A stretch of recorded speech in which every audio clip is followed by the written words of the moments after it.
Hello bachchon, let's see the question. The question we have here is four different steps that occur during meiosis are given in the following list.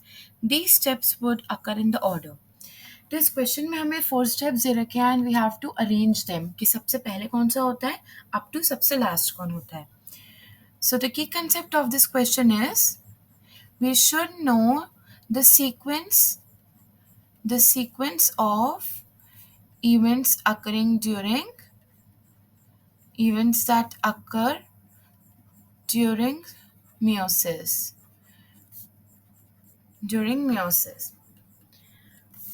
तो सबसे पहले तो हम देखें तो prophase 1 के अंदर क्या होता है. प्रोफेज 1 के भी 5 सब फेजेस होते हैं which are leptotene, zygotene, pachytene, diplotene and diakinesis.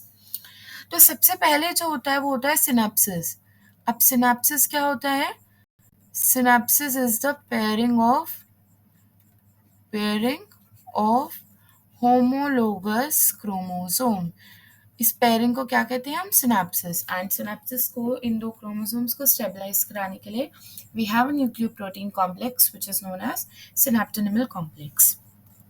तो सबसे फर्स्ट स्टेप क्या हो गया. Pairing of chromosomes.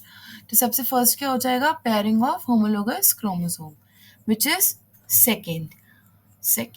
So we can cross out these options क्योंकि यहाँ पर थर्ड एंड थर्ड है. थर्ड पहला स्टेप नहीं होगा.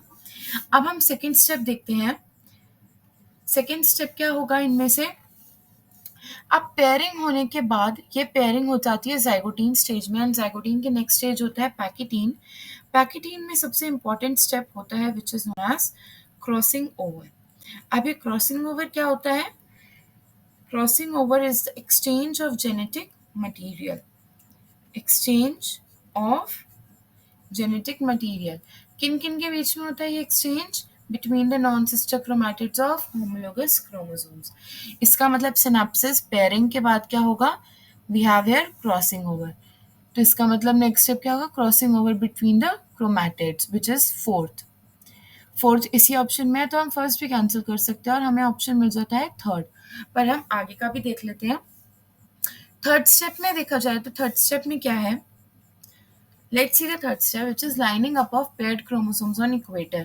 अब इक्वेटर पे जब क्रोमोसोम्स असेंबल होते हैं. Assembly of chromosomes at equator और ये मेटाफिजिक प्लेट पे होते हैं. ये कौन से स्टेप में होता है. ये कौन से स्टेज में होता है. मेटाफेज में. तो यहाँ ये थर्ड ऑप्शन हो जाएगा क्योंकि ये दोनों थे पार्ट प्रोफेज के एंड प्रोफेज के बाद ऑफ कोर्स मेटाफेज आता है. So here we have metaphase. And let's see the next is complete separation of chromatids. Separation of chromatids takes place in anaphase.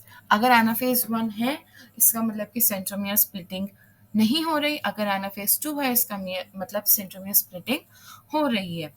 तो एनाफेज मेटाफेज के बाद आता है तो ऑफ कोर्स फर्स्ट वाला जो ये वाला जो पोर्शन है ये लास्ट में जाएगा which is here we have. So the correct answer is option third.